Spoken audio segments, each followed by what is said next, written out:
Hello, welcome back. और इस video में बात करेंगे हम लोग दिल्ली यूनिवर्सिटी में वो कौन कौन से प्रोसेस हैं जिसके थ्रू एडमिशन होगा। और 3 जून के बाद वो पोर्टल ओपन हो जाएगा दिल्ली यूनिवर्सिटी का। तो प्लीज़ प्लीज़ प्लीज़ प्लीज़ इस वीडियो को लास्ट तक देखना। देखो, बहुत सारे बच्चों के साथ क्या हुआ था, उनका 13 से 16 मई के बीच में एग्ज़ाम पड़ा था, ठीक है, अकाउंटेंसी का एग्ज़ाम था। बट कुछ ऐसे एनटीए की ग्लिच की वजह से उनका एग्ज़ाम हो नहीं पाया था। और उसके बाद एनटीए ने अपने सीयूईटी के ऑफिशियल वेबसाइट पे उनका री एग्जामिनेशन के लिए उनका डिटेल मांगा था। जिसको रजिस्ट्रेशन करना था उनको वो जाके उस पोर्टल पे रजिस्ट्रेशन करके री एग्जामिनेशन दे के दोबारा उनका री एग्जामिनेशन होता। और उस पोर्टल की लिस्ट भी आगे बढ़ाई गई थी। लेकिन बहुत सारे बच्चे ऐसे थे जिनको इन्फॉर्मेशन नहीं मिली थी। बहुत सारे बच्चों ने मुझे कमेंट किया था कि दीदी मुझे इन्फॉर्मेशन नहीं मिली थी और मेरा री एग्जामिनेशन भी छूट गया, मेरा एग्जामिनेशन भी नहीं हो पाया ढंग से, और मेरा री एग्जामिनेशन का जो डेट आया था वो भी छूट गया। तो देखो, बहुत सारी एनटीए की ऑफिशियल नोटिस जो तुम लोगों के पास नहीं पहुंच पा रही हैं, वो प्लीज़ सब्सक्राइब करो। I will there for you. मैं पूरा का पूरा इन्फॉर्मेशन तुम लोगों को दूंगी। क्योंकि देखो, तुम लोगों ने अभी सीयूईटी का एग्ज़ाम दिया है, थोड़े दिन पहले क्लास 12 पास आउट किया है। तो यार, तुम लोगों को इतनी नॉलेज नहीं है कि कौन सी वेबसाइट पे जाके क्या इन्फॉर्मेशन लेनी है। और एक तो एनटीए की लैंग्वेज ऐसी डिफ़िकल्ट सी लिखी रहती है कि बच्चों को समझ में नहीं आता है कि वो क्या लिखा हुआ है और क्या मांग रहे हैं, क्या चाहिए होता है, लास्ट डेट क्या है। तब तक लास्ट डेट आ जाती है और उन लोगों का जो एग्ज़ाम प्रोसेस होता है वही नहीं हो पाता है। सो प्लीज़ उसके लिए सब्सक्राइब कर लो। और वो इन्फॉर्मेशन अब से तुम लोगों को एकदम टाइम से मिलेगी, ये मैं गारंटी देती हूँ, ठीक है। देखो यार, 2 फेजेस में सीयूईटी दिल्ली यूनिवर्सिटी के पोर्टल पे अपना, मतलब जैसे कि तुमने सीयूईटी का एग्ज़ाम दिया, उसके बाद सीयूईटी का एग्ज़ाम देने के बाद एकदम निश्चिंत होकर बैठ नहीं जाना है।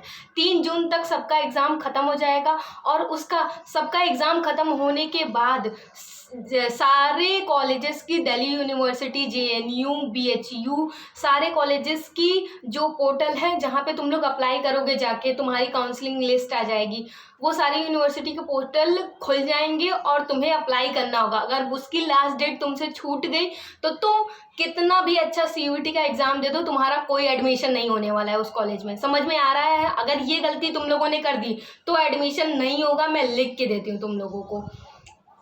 उस पोर्टल का डेट जो है वो कब ओपन होगा, उसके लिए मुझे सब्सक्राइब कर लेना, मैं बताऊंगी। और कैसे क्या करना है सारी प्रोसेस बताएंगे। सबसे पहले जान लेते हैं कि अब सीयूईटी का एग्ज़ाम 3 जून के देने के बाद क्या प्रोसेस होगी। देखो, 3 जून को तुम लोगों ने सीयूईटी का एग्ज़ाम दे दिया, उसके बाद क्या होगा, दिल्ली यूनिवर्सिटी का जो पोर्टल है CSAS का एग्ज़ाम वो खुल जाएगा। वो खुलने के बाद तुम लोगों को मतलब क्या करना होगा, 2-3 फेजेस में। लाइक पहला फेज़ जो होगा, तुम लोगों के ईमेल आईडी पे तुम लोगों का स्कोर कार्ड आएगा। ऑल इंडिया रैंक अब नहीं आता है सीयूईटी के एग्ज़ाम में, स्कोर कार्ड आता है, ठीक है। ईमेल आईडी पे तुम लोगों का स्कोर कार्ड आ जाएगा। तुम लोगों की एलिजिबिलिटी दिखाएगी कि कौन से कॉलेज के लिए एलिजिबल हो और कौन से कॉलेज के लिए एलिजिबल नहीं हो, प्राइवेट कॉलेज ज्वाइन करना पड़ेगा, ठीक है। और प्रेफरेंस तुम्हें चूज़ करना पड़ता है कॉलेज वाइज। लाइक तुम सबसे पहले एडमिशन किस, लाइक तुम्हारा जो ड्रीम कॉलेज होगा उसी में सबसे पहले एडमिशन लेना चाहोगे ना, तो दिल्ली यूनिवर्सिटी का सबसे पहले प्रेफरेंस दोगे। उसके बाद बीएचयू का दोगे, फिर उसके बाद बीबीएयू का दोगे, फिर जेएनयू का दोगे। जैसे भी तुम लोगों को पसंद होगा वैसे कॉलेजेस का प्रेफरेंस तुम लोग दोगे अपने उस पोर्टल पे जाके, दिल्ली यूनिवर्सिटी के ऑफिशियल पोर्टल पे जाके, ठीक है। सीयूईटी के बात करते हैं DUCSAS पोर्टल फेज़ 1। देखो, CSAS पोर्टल फेज़ 1 क्या है। CSAS मतलब कॉमन सीट एलोकेशन सिस्टम। मतलब ये एक रजिस्ट्रेशन प्रोसेस है जहाँ पे तुम लोगों को अपने DU कॉलेज के लिए रजिस्ट्रेशन करना होगा। और ये रजिस्ट्रेशन 3 जून के बाद कभी भी स्टार्ट हो सकता है। लास्ट डेट इसकी आती है। DU फेज़ 1 रिज़ल्ट आने से पहले का प्रोसेस है और DUCSA पोर्टल फेज़ 2 रिज़ल्ट आने के बाद का प्रोसेस है। मतलब जब तुम्हारा रिज़ल्ट आ जाएगा सीयूईटी का, तो जो तुम्हें कोर्स चूज़ करना है, जो तुम्हें कॉलेज सबसे पहले प्रेफरेंस दोगे, उस पर उसको लॉक कर दिया जाएगा। Phase 2 is the main and very important process. उसके बाद आता है फेज़ 3 यानी कि ऑटो लॉकिंग प्रेफरेंस। जो तुमने प्रेफरेंस दी है सबसे पहले 10वें नंबर की प्रेफरेंस अगर तुम्हें मिल गई है तो उसे फ्रीज़ करना चाहते हो या लॉक करना चाहते हो, एडमिशन उसी में लेना है तुमने। अब थर्ड फेज़ के बाद डिक्लेरेशन ऑफ स्टिमुलेटेड रैंक्स, मतलब कि यूनिवर्सिटी तुम्हें एक्सेप्ट और एक्सेप्ट करने को देगी ऑप्शन। मान लो यहाँ पे तुम लोगों को सीट मिली, यानी कि 305वां रैंक मिला अगर तुम्हें, तो तुम्हें उस सीट को एक्सेप्ट करना ही पड़ेगा। अगर तुमने एक्सेप्ट नहीं किया या कोई एक्शन नहीं दिया तो तुम तुरंत ही काउंसलिंग राउंड से बाहर हो जाओगे। अगर तुमने एक्सेप्ट किया या बाद में तो रिजेक्ट हो सकता, इसलिए पेमेंट करनी ही पड़ेगी अगर तुम्हें बने रहना है काउंसलिंग राउंड में तो। ओके, मोस्ट इंपॉर्टेंट फेज है डिक्लेरेशन वाला, रैंक तुम्हें मिलेगी। उसके बाद प्रेफरेंस तुम लोग अपनी चेंज कर सकते हो ऊपर नीचे, ये बात का प्रोसेस है, बाद में पूरा डिस्कस करेंगे इसको। जो तुमने प्रेफरेंस दी है उसका बहुत बड़ा मतलब कि पूरा अच्छे से डिस्कस करेंगे। उसके बाद होता है डिक्लेरेशन ऑफ फर्स्ट एलोकेशन, मतलब फर्स्ट एलोकेशन का डिक्लेरेशन मिलती है, तुम लोगों को सीट मिलती है कॉलेजेस में अगर तुमने वो सेलेक्ट कर लिया है तो, ठीक है। उसके बाद क्लोजिंग, तो CUET का जो विंडो है वो एडमिशन पोर्टल को क्लोज हो जाता है सितंबर तक, तो प्लीज़ अपना टाइम से देखते रहो।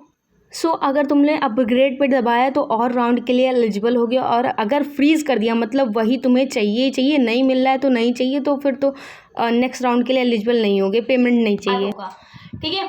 कौन सी डेट में कौन सा पोर्टल और कौन सा आगे आने वाले डेट के लिए तुम लोग प्रिपेयर्ड पहले से हो जाओ, ठीक। अभी निश्चिंत होकर बैठो नहीं, जब तुम लोगों का अभी एक बार कॉलेज में एडमिशन हो जाएगा, यूनिवर्सिटी में एडमिशन हो जाएगा, तब आराम से निश्चिंत हो जाना, फिर तो कोई झंझट रहेगी नहीं, ठीक है। और कोई भी डाउट हो तो जल्दी जल्दी कमेंट बॉक्स भर दो यार, तुम लोगों के लिए ये कमेंट बॉक्स। और कोई भी स्कोर, तुम लोगों का सेफ स्कोर कितना हो सकता है मैं तुम लोगों को बताऊंगी तुरंत, तो कमेंट बॉक्स में जाके मैसेज करो। और thank you for watching and all the best for your future. Please subscribe कर लो, ताकि बहुत सारे ऐसे इंपॉर्टेंट डेट्स आने वाले हैं यार, उस पोर्टल से जाके तुम लोगों को कैसे क्या करना है सारी प्रोसेस मैं बताऊंगी step by step. So please do this. कौन से कोर्स के लिए दिल्ली यूनिवर्सिटी में कितनी फीस लग रही है, ये पूरा 1 to all मैं तुम लोगों के लिए एक वीडियो बनाने जा रही हूँ। सो प्लीज़ सब्सक्राइब कर लेना, वो वीडियो तुम लोगों को सबसे पहले मिल जाएगी। और फीस देख के तुम लोग डिसाइड कर लेना कि कौन सा कोर्स करना है, या कोर्स डिसाइड कर लेना कि कितना अरेंजमेंट करना है, ठीक है। देखो पैसे की दिक्कत तो सबको होती है, तो वो वीडियो बहुत वैल्यूएबल होगी तुम लोगों के लिए, तो प्लीज़ प्लीज़ प्लीज़ इसको सब्सक्राइब करके रखो। और उस वीडियो के लिंक मैं तुम्हें प्रोवाइड कर दूंगी कमेंट बॉक्स में, ठीक है। Thank you so much for watching.